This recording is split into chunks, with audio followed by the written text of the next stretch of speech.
சார்ந்த நிலம் வளம் சார்ந்த தொழிற்சாலைகள் வேலை வாய்ப்புக்கு நீங்க போகணும்.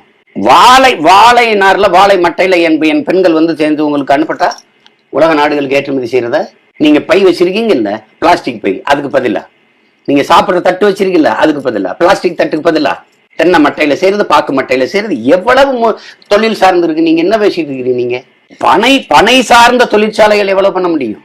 ஒரு கயிற்று கட்டில் 40,000 ரூபாய் அமெரிக்கல்ல, ஒரு கயிற்று கட்டில், அது சேர்த்து பேச முடியாது அவனால. முருங்கைக்கீரை, முருங்கைக்காய் உன்னோட அட எர்ராட்டி என்ன விலை? எர்ராட்டி இருக்குல்ல, நம்ம மாட்டுச்சாணத்தை தட்டுறது.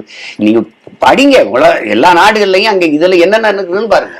நீங்க எல்லா நாடுகளுக்கும் போய் முதலீடு கொண்டு வரதுலே இருக்கீங்க. அவன் எப்படி சாலையை பராமரிக்கிறான், அவன் எப்படி முன்னூறு தண்ணீரை விடைகிறான், அவன் எப்படி மழை நீரை சேமிக்கிறான், நீர் மேலாண்மையில அவன் எப்படி இருக்கிறான், அவனுடைய திட்டம் என்ன, எப்படி சிங்கப்பூர் வந்து சின்ன நாடு 3வது இடத்துல உலகத்தரத்துல கல்வியில எப்படி இருக்கான், ஏன் அவனுடைய எஜுகேஷன் சிஸ்டம் என்ன,